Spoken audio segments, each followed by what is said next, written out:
우리가 잠언을 대하는 마음이 어떠냐면은 잠언이 왜 안 보이냐면요. 잠언을 우리가 받아들이는 게 달라서 그런데 잠언을 뭘로 받아들여지냐? 내 삶을 좀 더 지혜롭게 해가지고 내가 풍족해 되는 걸로 잠언을 원해요. 그러니까 지혜로워진다. 잠언은 지혜가 그 지혜가 아닙니다. 그러니까 삶에서의 노하우라든지 그런 걸 말하는 게 잠언이 아니라 잠언에서의 말하는 그 지혜는 예수님 자체예요. 그러니까 예수님이 어떤 존재인지를 굉장히 세부적으로 써낸 게 잠언입니다. 그렇게 따지면 잠언에서 지혜를 구한다는 건 뭐냐면 예수님을 발견한다는 얘기거든요. 그러니까 이 땅에서 내가 잘 먹고 잘 산다라는 얘기를 하는 게 아니에요. 소유의 문제가 아니라 예수님 자체를 얘기합니다. 하나님 내가 왜 소유가 없어요? 소유가 아닌 거예요. 그러니까 솔로몬 같은 경우에도 지혜로우니까 솔로몬이 잠언이니까 솔로몬이 지혜로우니까 부자가 됐다라고 보십니까? 하나님께서 왜 그가 지혜를 구하니까 기뻐하면서 지혜를 줬습니까? 노하우를 줘서 성공하게 한 겁니까? 아니요. 그가 말했던 건 뭐냐면은 다윗의 때에 아버지의 때에 하나님께서 은혜를 베풀어서 백성들이 많아졌는데 내가 그들이 와가지고 재판을 받을 때 하나님의 지혜를 내가 모르기 때문에 하나님의 뜻대로 내가 판단을 못합니다. 나에게 지혜를 주세요. 그게 뭐냐면은 내가 똑똑하게 해주세요가 아니라 내 머리가 IQ가 높아지게 해주세요가 아니라 하나님의 뜻을 하나님의 말씀을 내가 쫓아가야 됩니다. 그걸로 다스려야 되는데 하나님의 나라 하나님의 통치 영역 그러니까 하나님의 나라를 만들고 싶은데 제가 지혜가 없어요. 하나님의 나라가 되게 해주세요. 예수 그리스도를 쫓은 거예요. 우리도 예수 그리스도를 쫓는 거죠. 그러니까 적어도 교회 안에서는 하나님의 뜻대로 이루어져야 되는 거 아닌가? 하늘의 뜻이 땅에서도 이루어져야 되는 거 아닌가? 이 땅에서 하나님의 뜻이 안 이루어집니까? 일어나요. 근데 우리가 너무 못해요. 그래서 교회에서만이라도 하자라는 그런 거죠. 사실은 그걸 하나님께서 기뻐하신 거예요. 그래, 네가 부하게 되는 거. 그러니까 우리가 실질적으로 지혜를 잠언 5에서 내가 이걸 얻어서 내가 똑똑해진다. 그러면은 내가 부하게 되고 명예와 아니면은 오래 사는 것과 그런 것들을 얻는 거를 안 구했구나. 네가 그렇게 말하신 거예요. 하나님께서. 근데 우리는 잠언을 그렇게 안 보니까. 잠언은 숨겨진 게 아닙니다. 내가 하나님께 구할 때 하나님 내가 좀 더 소유하게 해주세요. 그러면은 하나님이 주실 수도 있는데 대부분 안 주시는 게 뭐냐면은 그거는 바알 신앙이에요. 바알 신앙. 근데 하나님이 못 주시는가? 줄 수 있어요. 솔로몬한테 부으시는 거 봐요. 내가 줄 수 있어 라고 하시는 거죠. 근데 그것만 바라니까 하나님 주실 수가 없는 거죠. 자기를 오해하니까. 하나님으로 만족하면 되니까. 근데 우리는 하나님으로 만족이 안 되니까 자꾸 내놓으라고 하는 거죠. 내가 너에게 그것이 되어주겠다. 네가 부족해하는 것이 내가 되어주겠다. 나로 채워주겠다. 아니 제 기도를 이해를 못 하셨구나. 그거 말고 내가 원하는 거 내놓으라. 요셉 얘기할 때 우리가 그걸 하지 않습니까? 요셉이 그 술간원장과 떡간원장이 들어왔을 때 감옥 안에 들어왔죠. 근데 어쩔 수 없이 일해댔어요. 일하는 것 자체도 짜증나는데 감옥에서 왜냐면 자기 감옥에 갇힐 일을 안 했으니까. 그래서 오해를 받아가지고 상관이 자기를 갖다가 좌천시킨 거 아니에요. 근데 거기서 일하는데 열받아 죽겠는데 술간원장 떡간원장 들어왔는데 이게 보디발 장군이 너 이게 잘 시중 들어라. 높은 사람들이니까 시중 네가 잘 듣고 그러면 요새 입장에서는 억울해서 그 일을 떠맡았지만 어떻게 되냐면은 그가 생각할 수 있는 게 뭐냐? 이 사람들 수중을 잘 들면은 보디발이 마음을 풀고 나를 감옥에서 꺼내주겠지라는 걸 믿죠. 그런 상황에서 술관원장, 떡관원장의 얼굴이 날빛이 어두우니까 두려워가지고 요셉이 당신들 왜 얼굴이 어두워요? 막 그러면서 두려워하지 않습니까? 그러니까 꿈 얘기하니까 그거 해석해 주는 거 아닙니까? 그러면서도 원하는 게 당신이 복직이 되면은 날 기억해 주세요. 나 여기서 나가게 해주세요. 그러지 않습니까? 근데 잊어져지는 거죠. 요셉이 기도했던 게 우리랑 똑같아요. 하나님 내 상관의 마음을 풀게 하기 위해서 그 사람의 마음을 잘 달래게 하기 위해서 내가 일을 잘해야 돼요. 일을 잘해서 그 사람의 마음이 기뻐서 나를 용서해가지고 내가 나가게 해주세요. 주여 믿습니다. 주시옵소서 그러는 거죠. 하나님을 거기다 갖다 끌어 쓰는 거예요. 내 상관의 기분을 좋게 하기 위해서 전능하신 천체의 창조자를 끌어 써가지고 기쁘게 해주세요 내 상관을 그러는 거죠. 하나님 입장에서 내가 그냥 널 꺼내주면 안 돼? 그러면서 아예 그냥 나라의 그 상황을 만들어 버리시는데 하나님의 사이즈를 너무 작게 보니까 저 사람의 비율을 맞추려고 내가 하나님을 이렇게 기도를 한단 말이죠. 잊혀져요 그러면. 하나님이 안 도와줬다고 생각하고 2년 동안 카운트하고 있는 거지. 왜 안 나가지 나? 참 우리가 사람 눈치 보느라고 하나님을 막 갖다 끌어다 씁니다. 저도 얼마나만 일했는지 몰라요. 그러니까 설교를 하거나 그럴 때 찬양 인도를 할 때 어땠냐면은 주여 진짜 싫다. 과거에 내가 너무 싫다. 찬양인도 할 때 특히 그런데 하나님한테 막 그 찬양팀이랑 같이 기도를 해요. 제가 뭐라고 기도하겠습니까? 기도 제목이 오늘 찬양을 잘 인도해가지고 사람들이 하나님 이렇게 하나님께 은혜 받게 해주세요 하면서 막 기도를 해요. 누굴 위한 찬양팀입니까? 그 사람들이 마음이 막 그 마음이 기뻐가지고 막 그 감정적인 걸 말하는 거, 감정적인 뭔가를 끌어올려가지고 그 사람들이 만족을 해서 와가지고 나한테 한 번이라도 손잡고 은혜 받았어요. 그 얘기가 듣고 싶어 죽겠는 거지. 그래가지고 한 번이라도 누가 은혜 받았어요 그러면 하나님 감사합니다 그러고 있는 거지. 아니 그 사람들이 듣든지 말든지 좋아하는 노래를 하든 싫어하는 노래를 하든 내가 하나님한테 찬양을 하는 게 찬양팀 아니에요? 근데 하나님한테 하나님 내 찬양을 받아주세요를 기도를 안 하고 그 사람들 찬양하는 사람들의 마음을 주님께서 하나님을 끌어다 쓰는 거야. 저 사람들 기쁘게 해달라고 하나님한테. 말씀도 그래요. 말씀을 전할 때도 저 사람들이 마음이 말씀을 내가 잘 전해서 저 사람들이 막 행복하게 해달라는 기도를 하는 거죠. 그런 기도를 하면 어떻게 저 사람들이 싫어하든 말든 예수님은 하나님 말씀 전하고 지금 낭떠러지에서 떨어져 죽을 뻔한 말을 전하는데 예수님이 하는 말은 뭡니까? 그냥 하나님 말씀대로 말하는 거거든요. 내가 기도해야 될 게 무엇인가? 하나님 내가 하나님 말씀을 전해야 되는데 하나님이 말하는 것만 말하게 하소서. 사람이 떡으로만 살 것이 아니고 하나님의 입에서만 나오는 말씀으로 살 것이라. 그래서 그 말을 전하는 게 맞는데 하나님의 입에서 나오는 말로 하나님 나의 배를 채우는 떡을 내놓으소서라고 하고 있는 거지. 이 싸움이 저희는 끝이 없는 것 같습니다. 영광도 그래요. 영광이 이 땅에 있습니까? 하늘에 영광을 주셨고 땅에는 없습니다. 하지만 영광이 이 땅에 아예 없냐? 영광은 있어요. 왜냐하면은 하나님의 영광은 안 있는 곳이 없습니다. 하나님은 어디나 계시기 때문에 하나님의 영광은 어디서나 드러나요. 그래서 시편 19편을 보면은 해가 지나가면서 그 영광을 선포한다고 하고 21편을 보면 하나님의 영광이 어디에나 있다고 나옵니다. 그래서 영광은 드러나는데 영광이 무엇이냐? 하나님의 아름다움과 거룩함을 표현하는 것들입니다. 그래서 하나님의 아름다움과 하나님의 완전함은 어디서나 드러나요. 근데 이 땅은 죄로 어그러졌으니까 안 보이는 거지. 아담이 그게 어그러졌으니까 뺏긴 거죠. 말씀대로 안 했으니까.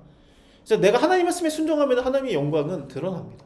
그럼 하나님 말씀대로 순종하는 것이 영광인데 나한테 절하면 그냥 죽게 편한 방법을 쫓는 거죠. 이렇게 하면 돼. 비법을 얘기하는 거예요. 이렇게 하면은 너 쉽게 성공해. 이렇게 하면 쉽게 네가 그 강함과 완전함이 된다. 근데 예수님께서 하시는 건 무엇입니까? 하나님 말씀대로 순종하는 게 영광이야. 내가 하나님 말씀대로 순종하는 거를 쫓지 않고 잠언에서는 비법을 자꾸 찾으려고 하니까 내 소유를 삼으려고 하는 걸 하니까 안타깝게도 잠언을 그렇게 해석하는 분들이 많아요. 비법 그런 걸로.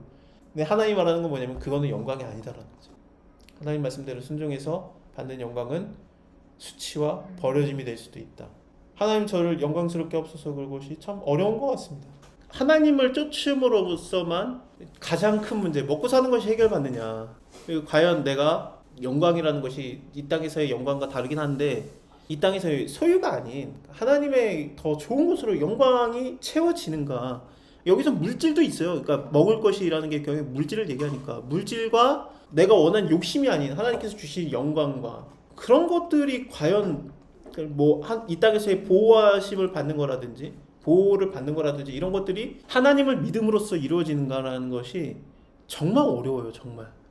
사실 우리가 이것 때문에 신앙생활을 하는 거긴 한데 여기 잠언에서도 지혜에 대해서 얘기를 하는데 이게 잠언에서의 지혜다, 하나님의 지혜다. 요거 되면은 이게 노하우니까 너가 성공한다. 그 소유가 많아. 그게 아니라 비법이 아니에요. 지혜가 길거리에서 부르고 있고 광장에서 소리치고 있고 헌화하는 길에서 소리를 지르고 성문에서 막 성중 어기와 성중 귀기에서 사람들 많은 데서 소리를 바라면서 나 좀 봐라라고 하고 있는 게 지혜거든요. 지혜는 안 숨겨져 있어요. 이 지혜는 어떻게 알 수 있습니까?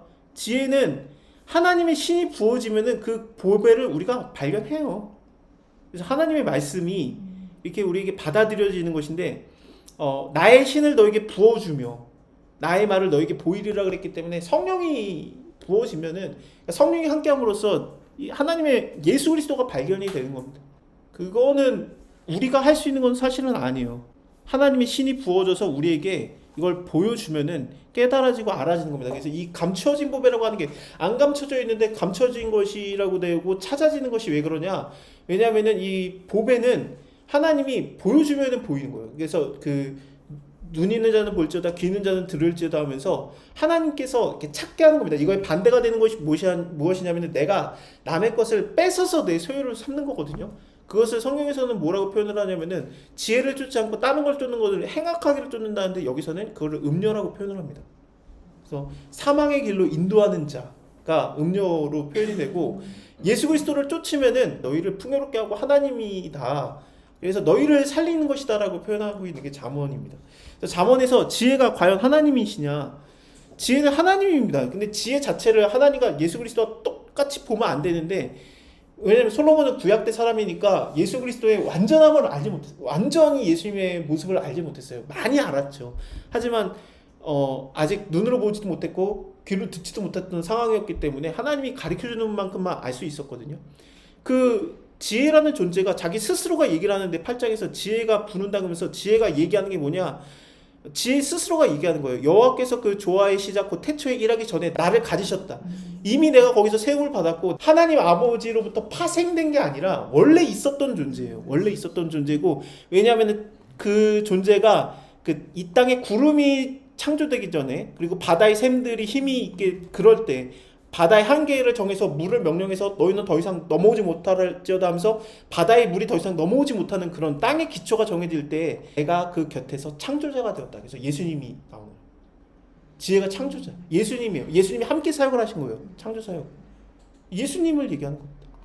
그래서 이 지혜를 구한다는 게 뭐냐면은 비법을 여기서 내가 발견해야지 되지 이것을 내가 주문처럼 외워서 이것이 나에게 이루어진다. 그래서 하나님 분명히 나를 시작은 미약하시나 마지막은 창대하게 하신다면서 하면서 주물로 당당당 외워가지고 내가 부욕해 되고 막 그것을 말하는 비법이 아닙니다. 저희가 하나님 말씀을 온전히 다 알 수도 없고 이게 계시한 만큼도 이 정도인데 여기서도 우리가 과연 몇 절이나 똑바로 알 수 있을까 싶어요.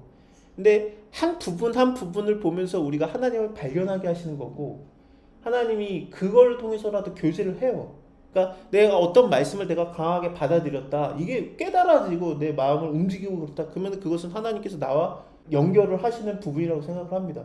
예를 들면은 어떤 사람을 우리가 알 때 뭐 연애를 한다거나 아니면 어떨 때 그 사람의 전체를 통해서 그 사람의 매력을 느끼는 게 아니거든요. 어떤 한 부분 한 부분들이 그 사람의 매력을 만들어내고 한 부분 때문에 막 그게 다 무너지고 그러는 거예요. 또 한 면에 우리가 또 내 인생을 걸고 그러는 거 아닙니까? 네 말 그거 한마디에 내가 믿었는데 손에 물 한 방울 묻히지 않는다며 하면서 이제 그래도 설거지는 하더라 그러면서 우리가 그걸 뭐 받아들이는 것처럼 이렇게 이 말씀이 수두룩하게 많은데 이렇게 강하게 오는 말씀들이 있어요. 하나님께서 주시는 우리에게 발견케 하시는 면모들이 있습니다. 그러면은 그것을 우리가 붙들고 신앙생활을 하는 거는 저는 괜찮다고 생각합니다. 이사야서에서 하나님이 말씀하시는 게 네가 지금은 안겨 있고 네가 늙어서도 내가 너를 안고 간다고 하면서 이제 좀 컸으면 네가 걸어가. 어릴 때 내가 안고 가지만 네가 크면 네가 걸어가고 네가 늙으면 내가 좀 부축해 주기가 아니라 네가 태어나서 아기 때든 네가 성장했든 네가 늙어서든 내가 너를 안고 가는 것이다라고 표현을 합니다. 아브라함도 하나님께서 갈대아 우르에서 이렇게 내가 너를 떠왔다라고 표현을 하면서 하나님이 우리를 안고 가시는 존재로 표현을 합니다. 그러니까 지혜는 내가 뭘 더 얻어서 한다라는 느낌이 아니라 하나님이 나를 떠가는 과정에서 그 과정에서 내가 부유할 수도 있고 아닐 수도 있고 이 땅의 것을 얻을 수도 있고 아닐 수도 있고 아플 수도 있고 다칠 수도 있고 그런 것들이 나온 거고 이것이 하나님이 나를 인도하는 길입니다라고 인정을 하는 거 아닌가라는 거죠. 그래서 내가 왜 광야를 가? 성령의 이끌림을 받아서 이런 고민들이 나옵니다. 왜 이런 일이 일어나지? 그럴 수도 있어. 성령에 이끌려서. 무슨 의미가 있는데? 의미가 없을 수도 있어. 근데 그 광야에서 하나님이 우리에게 가르치는 게 뭡니까? 주 너희 하나님이 너희와 함께 하고 있으니까 하나님이 너와 함께 하고 있는지 시험하지 말라라는 거죠. 이 시험하다가 하나님이 우리를 함께 하신가? 하면서 마사에서 시험했으니까 하나님이 너를 함께 하고 있는지 아닌지 시험하지 말아라. 하나님 함께 하고 있어. 네 하나님의 아들이야. 그리고 영광 나를 쫓으면 영광은 그냥 얻어져. 내가 영광 자체니까. 먹는 거 내가 뭐 책임 안 진 적 있냐? 그런 거죠. 근데 우리는 하나님을 안 믿으니까 내가 먹고 살려니까 어떻게 합니까? 남의 것을 뺏어야 되고 잠언에서는 어떻게 나오냐면은 남의 것을 뺏기에 잠도 안 잔다라고 나오거든요. 근데 하나님은 뺏지 마. 그냥 내가 너한테 줄 수 있어 라는 거죠. 그러니까 이런 뭐 이삭죽기 같은 것도 마찬가지인데 이삭죽기를 하게 해줘. 그냥 다 네가 수술을 끝까지 하면은 남은 게 없으면은 네가 그걸 갖다 부여하게 되는 줄 아냐. 내년에 내가 흉년 내리면 어떻게 할 건데? 내가 너무 많은 걸 얻어가지고 창고에서 할 곳이 없어가지고 창고를 갖다 늘리자 그래가지고 그걸 가득 채웠다고 하자. 그럼 하나님께서 내가 너의 영혼을 오늘 데려가면은 그것이 누구의 것이 되겠느냐? 네 거 아니잖아. 네가 그거 더 얻는다고 부여하게 되는 거 아니야? 좀 남겨. 그래가지고 그들도 먹게 해. 그러면 내가 어떻게 해요? 나 아까운데 다음 연도에도 내가 햇빛을 내리고 비를 내릴 거야. 그래서 너에게 풍족하게 해줄 테니까 걱정하지 마. 내가 먹일 거야. 솔직히 또 그리고 그들이 주변에 가난한 사람들이 먹게 해서 하나님께서 한 게 뭐냐면 그들이 도적으로 안 변하게 하는 것도 맞거든요. 하나님께서는 그걸 다 움직이신 거예요. 그래서 그들이 도적이 안 돼서 너희가 오히려 보호를 받는 거야. 그러니까 좀 남겨둬. 다 걷어가면 안 된다라고 하나님이 가르치는 겁니다. 하나님 뜻대로 되면은 이렇게 억울할 때가 있죠. 이게 내가 다 먹었으면 좋겠는데 그 하나님의 법은 추수 때 추수 받기 바쁘지 금식해. 그리고 너도 굶어봐. 안식일도 지켜. 그리고 그거 다 하지 마. 그거 빨리 가가지고 저기 장막절 때 나한테 예배 드리러 와. 그리고 그날은 좀 길게 하자. 그래서 거의 2주예요. 갔다 오면 이미 추수 끝났어요. 다 떨어져가지고. 그래서 추수할 시간을 하나님이 안 줘요. 그러니까 여로보암은 어땠냐면은 이거 이러다가는 너네 좀 싫었지? 우리 하나님께 예배하는 거 시간을 바꾸자. 추수 끝나고 예배하자. 추수 후로 예배를 바꿔요. 어떻게 됐냐면은 그러니까 다 걷어들이는 거야. 다 걷어들였어요. 전에는 걷어들일 시간이 없으니까 대충 자르고 남는 거 그냥 떨어진 거 내버려 두고 빨리 예배드리러 갔다 와야 되니까 예루살렘에. 남아 돌았는데 그러니까 이제 시간이 없으니까 일꾼들 사가지고 우리 집에 와서 일하라 하면서 그 땅이 없는 사람들을 막 써서 막 갖다 썼다고요. 그리고 그들한테 내가 너 한 대내는 줄게 한 대내는 줄게 하면서 막 이렇게 돈 주고 그래서 다 같이 먹게 하셨는데 하나님이 그래도 내가 부유하게 할 거야. 늦은 비와 이른 비의 혜택을 줄 거야. 그러면서 하나님이 다 부으셨는데 여로보암 때는 그런 게 어딨어. 네가 거둔 거 다 받아야지. 싹 걷어가게 하는 거죠. 하나님께서 그걸 보시고 네가 나를 떠났다 이렇게 말해요. 하나님의 뜻과 달라. 이것이 신약 때 어떻게 나오냐면은 교회 안에서의 구제로 나온 거예요. 바나바가 자기 소유에서 얼마를 팔아서 가난한 자들 많다며 그러면서 이게 나눠주게 하고 그 넉넉한 마음으로 바울을 데려오지 않습니까? 근데 솔직히 우리가 잘 못해요. 그러니까 이거를 어떻게 해야 되냐면은 제 생각에는 그러니까 내가 흘러나가게 해야 되거든요. 이거는 제가 진짜 자주 예시를 드는데 6호선 그 장님 할머니한테 5천원짜리 꺼내다가 5만원짜리 꺼낸 거 지금 몇 년 지났는데 기억나거든요. 그때 5천원짜리 냈어야 되는데 왜 5만원짜리가 나왔지? 장님 아니었어요 할머니.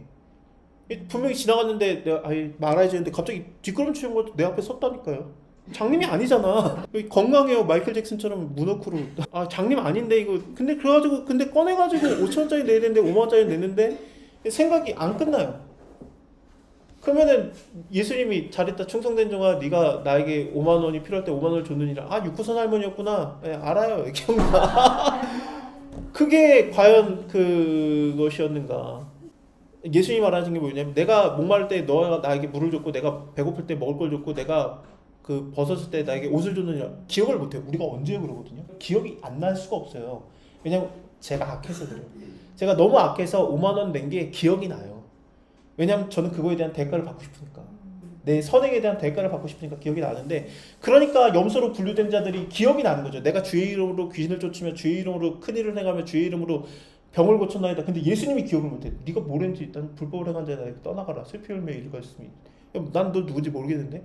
근데 양으로 분류된 자들은 뭐냐면은 자기가 기억을 못해. 근데 나는 무슨 선행을 하거든 다 기억이 나는데 어떻게 합니까? 그냥 노숙자가 밥을 먹는데 막 되게 사회에 화가 나 있던 노숙자가 밥을 먹었는데 5만 원 내가 더 낸 것 때문에 한 달에 1만 원씩 더 내는 게 5만 원이 쌓여가지고 이렇게 그날 따라 그 사람한테 고기가 덩이가 하나가 더 올라간 거지.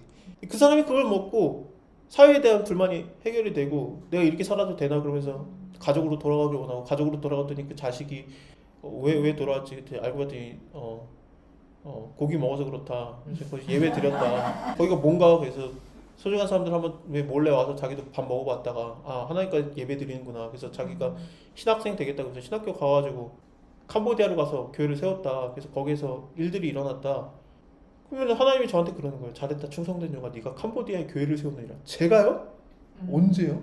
언제요? 아니야 네가 했어.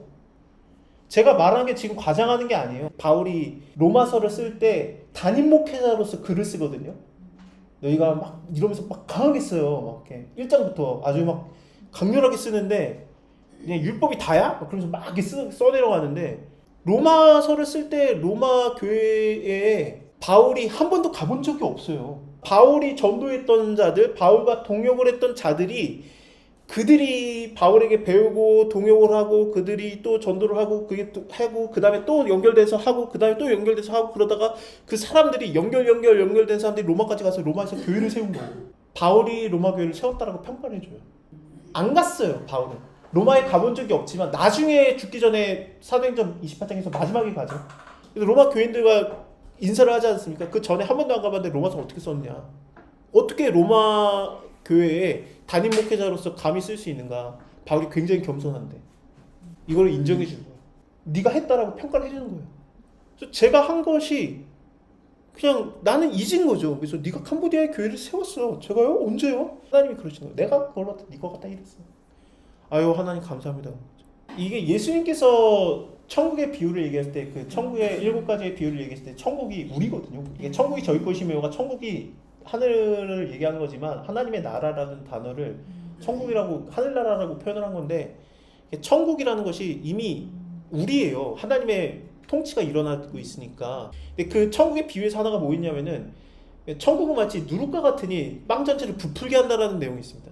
근데 누룩이라는 건 언제나 성경에서 안 좋게 표현됐거든요. 그게 뭐냐면 우리가 누룩 같은 존재라는 거거든요. 내가 굉장히 안 좋은 존재인데 그걸 하나님 그냥 갖다 쓰는 거예요. 그게 천국인 거예요. 나 자체를 그냥 하나님 갖다 쓰는 거예요. 그래서 네가 하는 게 아니야. 내가 하는 거야. 그러면서 하나님이 이루시는 겁니다. 그것이 하나님의 말씀에 순종해서 이루어지는 영광이에요. 내가 하나님에게 순종을 하면은 내 주변 사람에게는 발목 높이만큼밖에 영향을 못 줘요. 성령에서 흘러나오는 물이 처음에 발목 높이니까 나를 통해서 생수의 강이 흘러나면 성령이 너에 비해서 생수의 강이 흘러나리라. 이렇게 성령이 흘러넘치면은 내가 그 사람에게 발을 씻겨주는 세족식을 할 만큼의 내 영향력은 그 정도예요. 근데 발을 씻긴다는 게 뭐냐면 발이라는 것은 인격 모독과 연관이 되기 때문에 내가 그 사람을 섬기면서 어느 정도의 자존심이 상해지거나 수치를 당하거나 뭐 그 정도죠. 그래서 좀 낮아지게 되는 거예요. 물론 대가를 바라는 것도 아니고 낮아지게 되면 그 나에게 섬김을 받은 사람이 성령이 그 사람을 살린 거죠. 그래서 그 사람이 1,000척을 가면 300m를 떨어져서 그 사람의 활동 영역에서 그게 생수의 강이 또 흘러넘쳐요. 그러면은 그게 무릎 높이고 또 그 사람들이 1,000척을 가서 300m를 더 가서 활동을 하면은 그게 허리 높이 그리고 또 그들이 300m를 더 가서 활동을 하면 사람이 능히 건너지 못할 강이 되었더라가 되면서 하나님의 영향력은 그렇게 퍼지는 겁니다. 그래서 내가 할 수 있는 게 뭐냐? 내 옆에 있는 사람은 내가 그 사람의 발만 씻기면 된다. 그 정도로 섬기면 돼요. 그러면은 그 사람이 뻗어나가고 또 그 사람이 또 다시 뻗어나가고 또 다른 사람이 또 뻗어나가면서 하나님의 큰 일들이 이루어지는 겁니다. 그게 누룩이 빵 전체를 부풀게 하느니라의 비밀입니다. 그러면 하나님의 나라예요. 천국이 저희 것이요. 내 눈에는 안 보여요. 내가 뭐 했지? 안 보입니다. 내가 얻은 게 뭐지? 없습니다. 5병의 기적을 베풀 때 하나님이 5병의 기적을 이루셔서 그래서 내가 요만큼 냈으면 하나님 5,000배로 주시옵소서 안 줘요. 근데 5,000배로 이룰 때도 있어요. 내가 요만큼 했는데 내가 요만큼의 발목 씻길 만큼의 걸 하나님께 드렸는데 하나님이 그걸로 5,000배를 만들어서 쫙 나눠주죠. 그걸 나한테 5,000배로 주는 게 아니라 하나님이 쫙 나눠줘요. 그러니까 나는 몰라. 나는 내 인생은 10,000원 떼었다고 달라지는 거 없이 그대로야. 내가 먹는 거 안 변해. 11조 낸다고 다음 달에 월급이 올라가냐? 똑같아. 근데 이거를 통해서 하나님이 5,000명을 먹일 수 있어요. 그래서 이것이 하나님의 일하심이기 때문에 나중에는 하나님이 날 통해서 잘했다 충성된 자가 네가 그때 나한테 그렇게 했어. 그러면 와 참 저를 통해서 많은 일도 하셨네요. 이렇게 놀랄 수밖에 없는 거죠. 하나님께서 그거 네가 한 거야 그렇게 쳐주시면 됐지. 남들이 알아주는 거 필요 없어요. 남 눈치 보면 안 돼요. 요셉이 남 눈치 봤잖아요. 술관 원장 눈치 보고 그 보디발 장군 눈치 봤는데 그럴 필요 없이 하나님 눈치 보면 하나님이 해결해요.